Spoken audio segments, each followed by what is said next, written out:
किसान साथियों नमस्कार। दोस्तों आज की वीडियो में हम बात करने वाले हैं मूंग की टॉप 3 वैरायटी जिनको आप गर्मी में लगाकर काफ़ी बढ़िया उत्पादन ले सकते हो।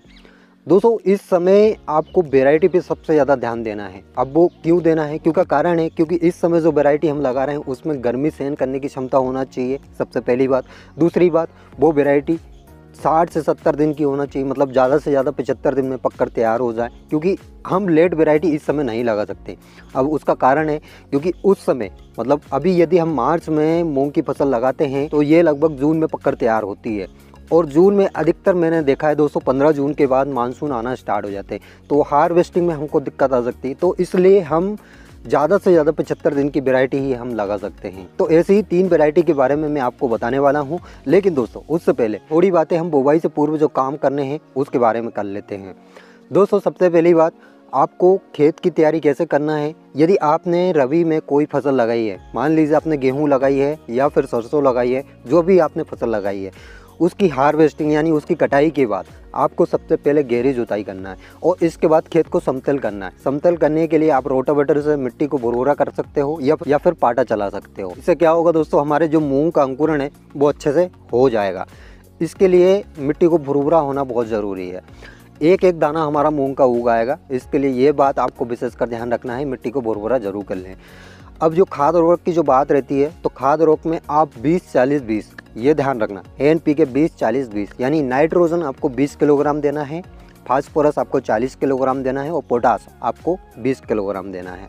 मतलब ये ध्यान रख लेना है 20-40-20 ये आपको रखना है। और ये खाद उर्वरक आपको बुवाई से पूर्व ही देना है, मतलब बुवाई के बाद आपको कोई भी कार्य नहीं करना, बुवाई से पूर्व ही आपको खाद उर्वरक देना है। जितने भी कार्य करने हैं आपको बुवाई से पूर्व ही करने हैं, बुवाई के बाद आपको सिर्फ पानी ही देना है।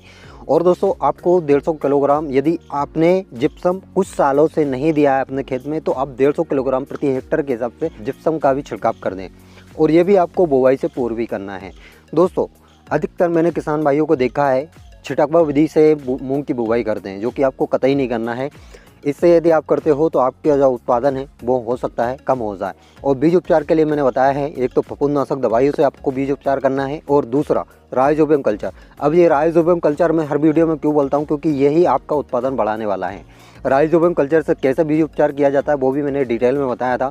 250 ग्राम आपको राइजोबियम कल्चर लेना है, 50 ग्राम आपको गुड़ लेना है, 10 किलोग्राम आपको मूंग के बीज लेना है, उसमें आधा लीटर आपको पानी लेना है। सबको मिक्स करके एक छाया वाले स्थान पे रख देना है, वो भी 4-5 घंटे के लिए। दोस्तों सिर्फ छाया वाले स्थान पे ही आपको रखना है, धूप में आपको बिल्कुल भी नहीं रखना है। यदि धूप में रखते हो तो जो हम राइजोबियम कल्चर से बीज उपचार कर रहे हैं उसका कोई भी मतलब नहीं होता है।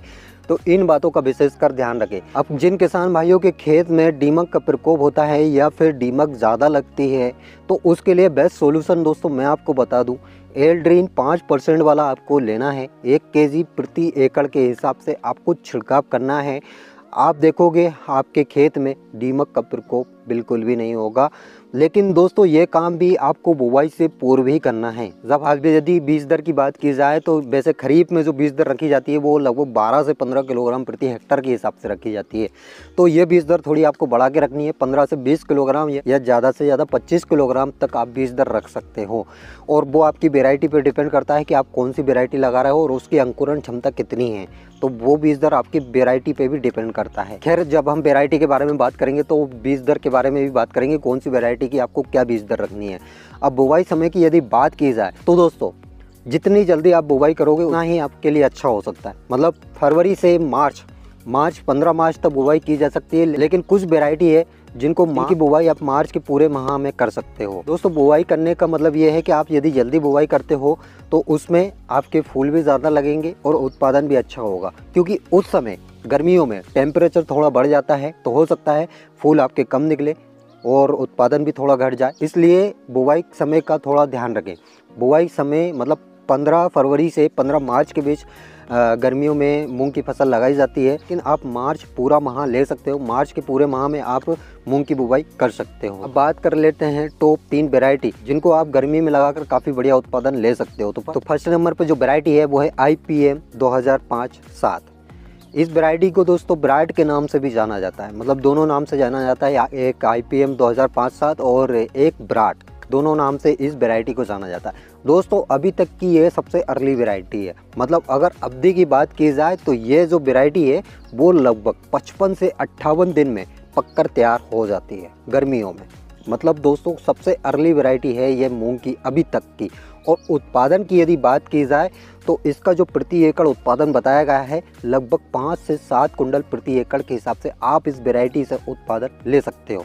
सबसे अच्छी बात यह है कि ये वैरायटी रोग प्रतिरोधक है, मतलब इसमें आपका पीला मोजेक, पाउडरी मिल्ड्यू ये दोनों रोग इसमें नहीं लगते हैं। दोस्तों इस वैरायटी को आप किन किन क्षेत्रों में लगा सकते हो उसके बारे में बात कर लेते हैं। पंजाब, हरियाणा, राजस्थान, उत्तर प्रदेश, आंध्र प्रदेश, इन क्षेत्रों में यदि आप आते हो तो इस वैरायटी को आप लगा सकते हो।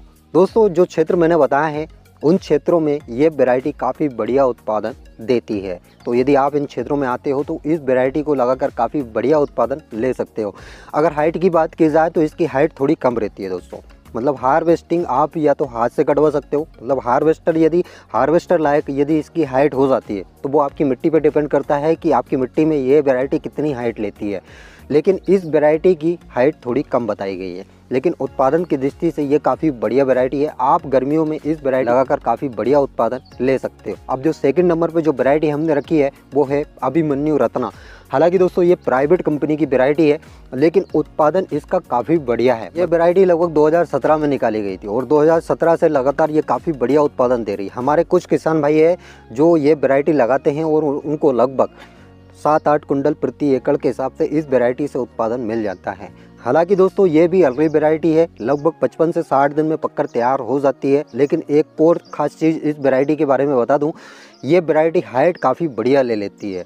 मतलब इस वैरायटी में आपको हार्वेस्टिंग करवाने में कोई भी दिक्कत नहीं है। आप हार्वेस्टर से ही इसकी हार्वेस्टिंग करवा सकते हो और रीपर से आप हार्वेस्टिंग करवा सकते हो। और एक और चीज़, ये भी एकदम रोग प्रतिरोधक वैरायटी है, मतलब इसमें भी पीला मोजेक और पाउडरी मिल्ड्यू दोनों रोग इस वैरायटी में नहीं लगते हैं। और हालांकि ये प्राइवेट कंपनी की वैरायटी है, लेकिन काफ़ी बढ़िया उत्पादन आपको गर्मियों में दे सकती है। अब जो तीसरे नंबर पर जो वैरायटी हमने रखी है IPM 410-3, जिसको सिका के नाम से भी जाना जाता है। दोस्तों ये वैरायटी 2016 में निकाली गई थी और ये भी अर्ली वैरायटी है, मतलब मैक्सिमम ये 70 दिन में पककर तैयार हो जाती है। अब इसके उत्पादन की बात की जाए तो लगभग 5-6 कुंटल प्रति एकड़ के हिसाब से इस वैरायटी से आप उत्पादन ले सकते हो। और ये वैरायटी भी रोग प्रतिरोधक वैरायटी है। दोस्तों आपको ये ध्यान रखना है, यदि आप गर्मी में लगा रहे हो तो आपको रोग प्रतिरोधक वैरायटी ही लगानी है।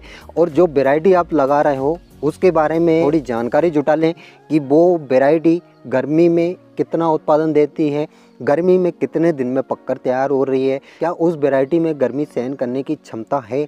जो भी वैरायटी आप लगा रहे हो, नियर वाइज आपके जहाँ पे जो भी वैरायटी अवेलेबल हो, आपके आसपास जो भी वैरायटी उपलब्ध हो जाए तो उसके बारे में थोड़ी जानकारी जुटा लें ताकि आपको उत्पादन अच्छा मिले। और आपको एक और चीज़ बता दूं, यदि आपके पास पानी पर्याप्त मात्रा में है, मतलब 5-6 या ज़्यादा से ज़्यादा 7 पानी आप निकाल पाओ तो ही मूंग की फसल लगाएं, अदरवाइज़ दोस्तों ना लगाएं। 7 पानी की ज़रूरत होती है और लगभग जून तक आपको पानी चाहिए। और पानी यदि आप स्प्रिंकलर से निकालते हो तो काफ़ी बढ़िया उत्पादन आपको मिल सकता है। इन बातों का विशेषकर ध्यान रखें और जो चीज़ें मैंने बताई है बुवाई से लेके अब तक, तो उनका भी विशेषकर ध्यान रखें। वैसे मज़े वाली बात ये है कि गर्मियों में मूंग की फसल में कोई भी रोग नहीं लगते हैं, अभी तक मैंने कोई रोग नहीं देखे। और रोग के साथ साथ खरपतवार भी मूंग की फसल में गर्मियों में नहीं होते हैं।